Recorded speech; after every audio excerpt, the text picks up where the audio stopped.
Bonjour à tous, bienvenue à cette seconde session de formation. Merci de prendre le temps de vous joindre à nous aujourd'hui. Regroupez vos données à un seul endroit, utilisez vos données pour prendre les meilleures décisions opérationnelles et optimiser vos entrées sont vraiment les piliers de QMate FieldView. Louise et moi sommes ravis d'être avec vous aujourd'hui afin que nous puissions vous aider à optimiser un retour sur vos données. Notre équipe est prête à répondre à vos questions en direct pendant notre discussion. Veuillez donc utiliser la fonction de discussion sur le site pour toutes vos questions. Le printemps est finalement là. On commence à préparer la machinerie, nos travaux, prévoir nos travaux au champ et tout. Mais c'est aussi un excellent moment pour commencer à préparer et à penser à vos essais au champ pour la prochaine saison de croissance. Effectivement, c'est le temps de prévoir ce que vous voulez mettre en place pour la saison qui s'en vient. Il y a plusieurs aspects à considérer. Aujourd'hui, nous allons démontrer l'importance de mettre en place des essais au champ pour pouvoir tirer des conclusions pour la rentabilité et l'efficacité. Comme ça, nous pouvons prendre des décisions optimales pour l'année suivante. Notre objectif est de mieux comprendre ce qui se passe dans les champs pour mieux s'adapter pour les saisons à venir. C'est bien ça. Donc, j'aimerais vous introduire à notre invité spécial aujourd'hui, Mathieu Pigeon. C'est un producteur de grandes cultures de la région de Saint-Hyacinthe. Il est un utilisateur de FieldView depuis plus de 3 ans et nous allons parler avec lui de son expérience de FieldView pour les essais au champ. Mathieu, parle-nous un peu de vous et ton acheminement dans l'agriculture avec ton entreprise. Bonjour. Dans le fond, ça fait plusieurs années qu'on travaille avec plusieurs outils de prise de données, puis d'analyse. Puis on avait beaucoup de difficultés dans le passé à pouvoir générer des résultats de données intéressantes. Puis quand Daniel nous a parlé de FieldView au tout début, il parlait que ça allait être intéressant de pouvoir simplement générer des rapports, puis facilement générer des scripts, des prescriptions pour faire des essais au champ. Donc, on a rapidement essayé de mettre ça de l'avant sur la ferme. On est une ferme de grande culture dans la région de Saint-Hyacinthe. Mathieu, est-ce que vous pouvez nous décrire un peu la machinerie que vous avez en place à la ferme? Mais dans le fond, nous, sur la ferme, on est équipés pour le semis, la récolte avec des équipements John Deere. On a beaucoup de facilité à bien intégrer l'utilisation avec les fameux POP Wi-Fi que FieldView avait mis en place. Donc, ça a été de notre part, de notre côté, assez simple de faire la connectivité entre nos appareils et puis la plateforme. Donc, dans le fond, vous avez des tracteurs équipés de GPS et de moniteurs à la ferme, puis des planteurs équipés avec des contrôleurs pour des débits variables. Donc, ça s'applique très bien avec FieldView, j'imagine? Exactement. Dans le fond, les équipements qu'on a sur notre planteur, on peut faire du semi à taux variable avec les équipements de planteur qu'on a. Par contre, on ne fait pas l'application de fertilisant à taux variable avec cet équipement-là, mais ça serait possible de le faire dans le futur. Ce qu'on réalise aussi, c'est avec notre pulvérisateur, on a un contrôleur de dose à taux variable avec lequel aussi on peut planifier des essais au champ de fongicides ou de fertilisation puisqu'on utilise des fertilisants liquides qu'on applique avec notre pulvérisateur. Excellent, merci beaucoup. Mathieu, très intéressant. Je me demandais pour 2021, avez-vous des projets en tête de mettre des essais en place à la ferme? Bien, c'est certain qu'on continue de valider les populations à différents niveaux, autant dans le maïs que dans le soya. C'est sûr que les conclusions étaient plus rapidement faciles à tirer dans le soya, mais dans le maïs, on a encore du chemin à faire. Mais ce qui est intéressant, on essaie un des scripts proposés par FieldView. On considère qu'on a beaucoup d'années de données d'accumuler pour que FieldView nous fasse une recommandation intéressante. Donc, on va tester ça tout en faisant en parallèle des tests avec nos cartes de prescription qu'on génère nous-mêmes. Donc, c'est quelque chose qu'on met de l'avant. Il y a aussi des tests de nouveaux fongicides dans le soya qu'on veut tester. On ne vise pas à faire des applications à grande échelle. On considère que les fongicides peuvent être rentables, mais peut-être pas sur toutes les années. Donc, avant de se lancer à grande échelle là-dessus, on aimerait mieux valider tout ça. Donc, c'est pour ça qu'on va se faire des blocs d'essai dans les champs à taux variable aussi, là. Parfait. Ce que je comprends aussi, ça, il y a des essais qui sont plus, qui manquent plus d'efforts, on peut dire, d'implication à la ferme, comme que vous avez mentionné par rapport aux populations fongicides. Mais est-ce que vous avez aussi déjà fait des comparaisons avec les données que vous avez dans votre plateforme? Par exemple, juste la vitesse du tracteur, le fait de la vitesse du planteur versus la récolte, si ça a eu un impact? Ben, c'est sûr que ce qu'on pense pas d'aller chercher dans l'application FieldView, c'est qu'on peut trouver justement les cartes de vitesse d'avancement, autant à la récolte qu'au semis. On le sait qu'au semis, ça a beaucoup plus d'impact parce que ça peut influencer la régularité.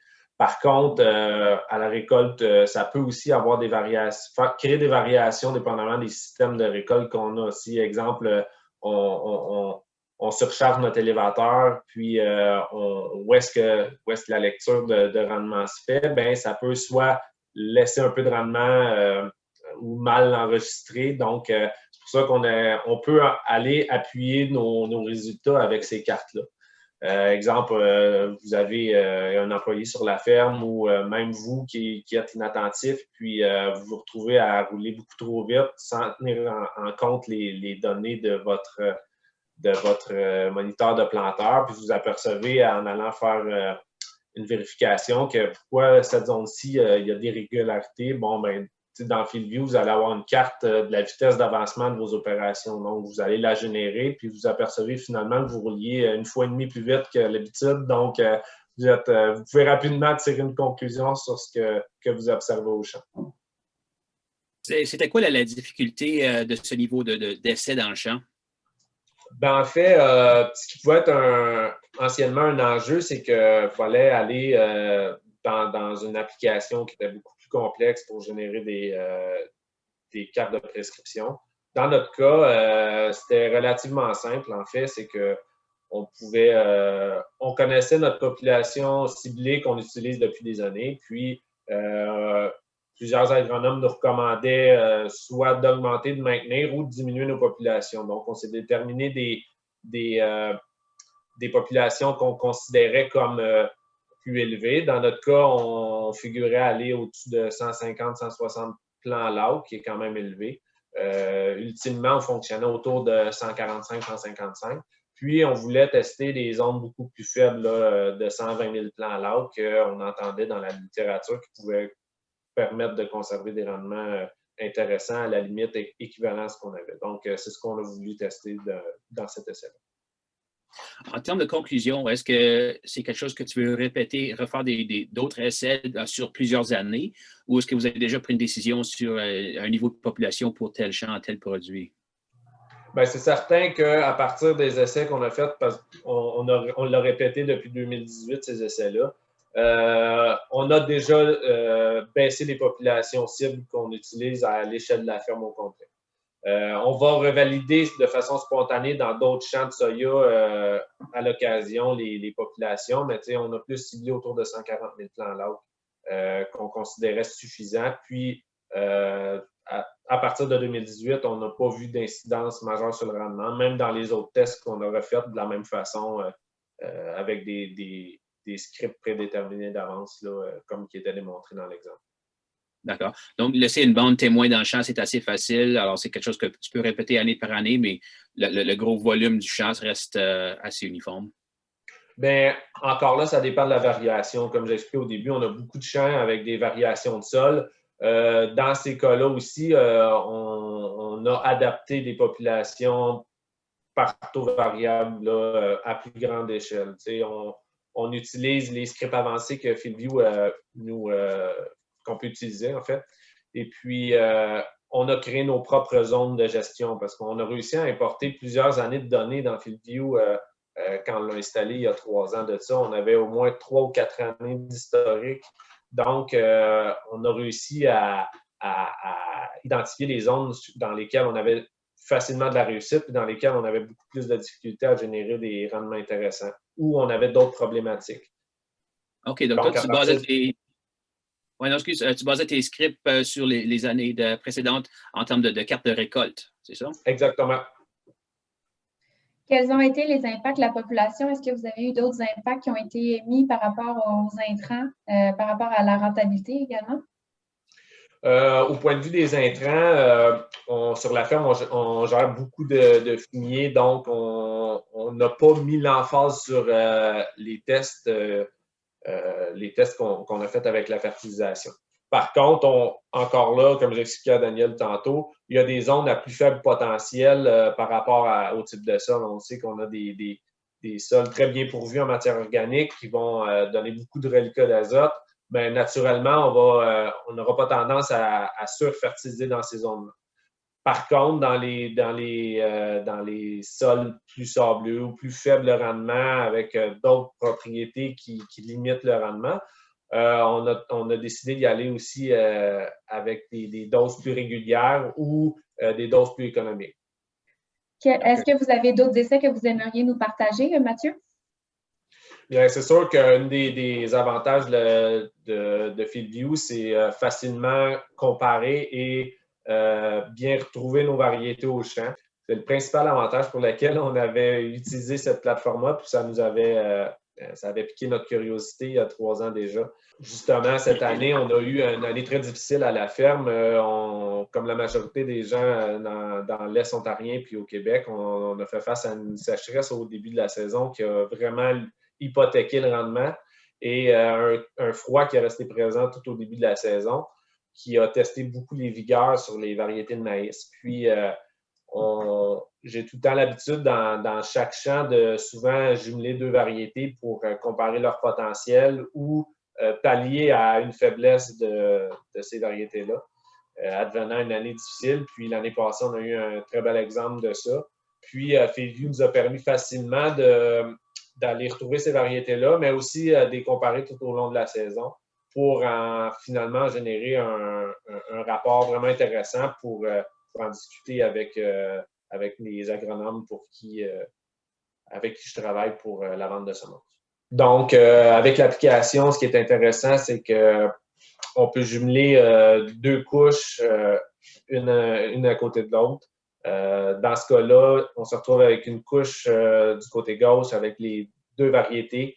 Une des particularités qui est importante, c'est toujours de prévoir soit des blocs de variétés ou s'assurer de pouvoir avoir un nombre de rangs qui équivaut à celui que vous récoltez à l'automne, pour s'assurer d'avoir des variétés qui sont toujours complètes avec un nid de batteuse, exemple de 8 ou 12 rangs. Comme ça, vous allez donner du poids à vos données, puis vous allez être capable de tirer des conclusions intéressantes. Si on se retrouve au champ, justement, dans l'application, on retrouve facilement nos variétés. On le sait qu'à l'automne, on va pouvoir avoir justement des rangs complets de récolte. Dans le cas actuel, ce qui est intéressant, c'est que je voulais avoir un portrait dans une zone qui démontrait la différence de rendement entre mes 2 variétés. Puis, avec les outils pour générer les données. Dans le fond, ce qui est intéressant avec l'application Noir, c'est qu'on peut facilement aller retrouver nos données qu'on a générées pendant la saison. Dans le cas de mon champ, dans mon champ 22, je pouvais comparer 2 variétés qu'on avait semées au printemps 2020. Les conditions étaient difficiles, donc à la récolte, on voyait, puis en même temps, durant toute la saison, on voyait qu'il y avait une variété qui avait plus de difficultés que l'autre. Donc, on s'attendait à des gros écarts de rendement, mais là, il était considérable, donc on voulait en avoir le cœur net. Avec l'application, bien, on peut facilement, avec les outils qu'ils nous offrent, aller évaluer des blocs ou des zones précises. Donc, c'est ce qu'on faisait. On se crée un bloc où on veut trouver des données qui nous parlent un petit peu plus. Puis, à partir de là, bien, ça nous génère un rapport. Ce rapport-là, bien, il fait état de la situation. On se retrouve avec des grosses différences de rendement entre les 2 variétés. Puis, on le savait qu'on l'avait à la grandeur du champ. Il y a des zones où c'était moins évident que d'autres, mais c'était tolérable. Par contre, dans des endroits où il y avait un fort potentiel d'avoir une aussi grande différence de rendement, bien, on trouvait ça dommage. Donc, ça nous a permis d'appuyer notre quête avec les agronomes pour justement emmener la discussion plus loin pour mieux prendre des décisions pour l'année 2021 au point de vue des variétés. Ce qui est intéressant aussi, c'est que ce rapport-là, ben, on peut le partager en allant dans l'application blanche. L'application blanche nous permet de générer facilement des rapports qui sont en PDF, qu'on peut transférer par rapport au médium qu'on veut, par courriel, par texto. Dans notre cas, bien, on voyait encore là le même bloc d'essai, les deux variétés, la différence de rendement. On peut y ajouter des notes intéressantes ou un point sur lequel on veut discuter avec l'agronome ou avec notre personne qui recommande soit les intrants ou les fertilisants. Excellent, merci beaucoup. Mathieu, très intéressant. Je me demandais pour 2021, avez-vous des projets en tête de mettre des essais en place à la ferme? Bien, c'est certain qu'on continue de revalider les populations à différents niveaux, autant dans le maïs que dans le soya. C'est sûr que les conclusions étaient plus rapidement faciles à tirer dans le soya, mais dans le maïs, on a encore du chemin à faire. Mais ce qui est intéressant, on essaie un des scripts proposés par FieldView. On considère qu'on a beaucoup d'années de données d'accumuler pour que FieldView nous fasse une recommandation intéressante. Donc, on va tester ça tout en faisant en parallèle des tests avec nos cartes de prescription qu'on génère nous-mêmes. Donc, c'est quelque chose qu'on met de l'avant. Il y a aussi des tests de nouveaux fongicides dans le soya qu'on veut tester.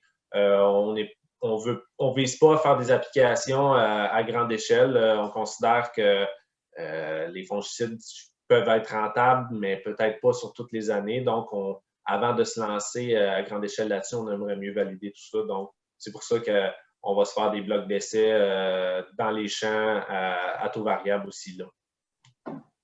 Parfait. Ce que je comprends aussi, ça, il y a des essais qui sont qui manquent plus d'efforts, on peut dire, d'implication à la ferme, comme que vous avez mentionné par rapport aux populations fongicides. Mais est-ce que vous avez aussi déjà fait des comparaisons avec les données que vous avez dans votre plateforme?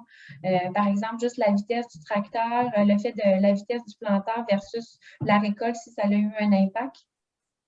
Bien, c'est sûr que ce qu'on pense pas d'aller chercher dans l'application FieldView, c'est qu'on peut trouver justement les cartes de vitesse d'avancement, autant à la récolte qu'au semis. On le sait qu'au semis, ça a beaucoup plus d'impact parce que ça peut influencer la régularité.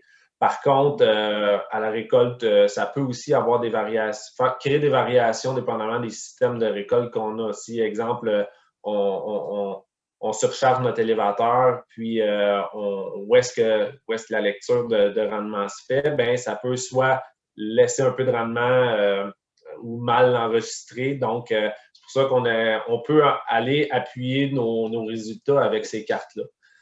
Exemple, vous avez un employé sur la ferme ou même vous qui êtes inattentif, puis vous vous retrouvez à rouler beaucoup trop vite sans tenir en compte les données de votre moniteur de planteur, puis vous apercevez en allant faire une vérification que pourquoi cette zone-ci, il y a des irrégularités. Bon, ben, dans FieldView, vous allez avoir une carte de la vitesse d'avancement de vos opérations. Donc, vous allez la générer, puis vous apercevez finalement que vous rouliez 1,5 fois plus vite que l'habitude. Donc, vous pouvez rapidement tirer une conclusion sur ce que vous observez au champ.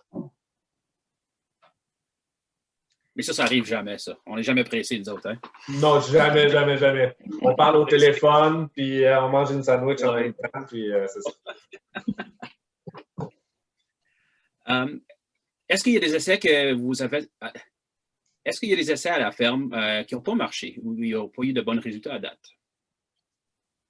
Bien, souvent, oui, écoute, cette année, on avait fait des essais de fongicides d'un céréal, mais finalement, l'année a tellement été désastreuse qu'on n'a pas pu en mesurer l'impact. C'est souvent ce qui arrive en agriculture, hein?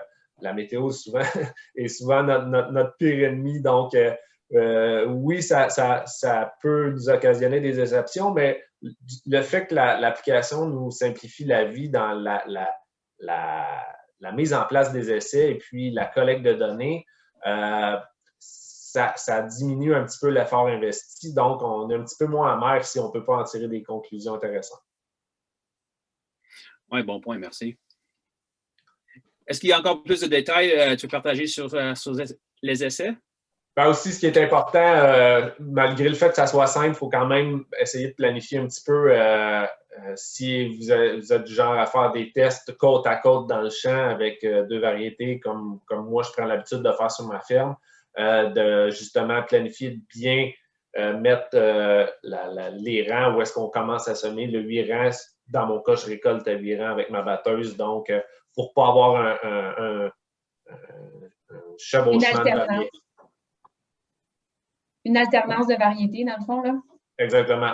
Donc, c'est sûr que si on y va en bloc, on peut avoir 2 tours dans notre champ où là, les variétés vont être mélangées, mais c'est toujours dans le but de générer des données les plus valables possibles. Donc, c'est le genre d'essai que dans le passé, on avait omis de penser au semis, puis on était déçus du résultat à l'automne parce que c'était tout mélangé.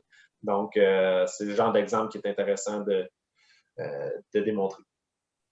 Alors, merci beaucoup, Mathieu, d'avoir pris le temps d'avoir partagé tes expériences avec nous ce matin. Si vous voulez mettre en place des essais à la ferme pour la prochaine saison de croissance, rappelez-vous que nous sommes là pour vous accompagner. Il est possible de trouver les représentants FieldView à partir du site internet climatefieldview.ca. Si vous allez sur la page, descendez complètement dans le bas de la page et dans la zone grise, il va être indiqué « Trouver un détaillant ». Une fois que vous avez cliqué dessus, il est possible de mettre votre code postal et à ce moment-là, vous allez être en mesure de trouver le détaillant le plus près de chez vous. Rappelez-vous que mettre un essai en place pour chaque saison de croissance est un début pour apprendre davantage sur votre champ, en savoir plus, en récolter plus. Le prochain mois, nous verrons comment partager votre compte et comment bien utiliser les imageries satellites. Alors, merci à vous tous d'avoir assisté à cette formation d'aujourd'hui et au mois prochain, on se voit dans un mois. Merci, au revoir.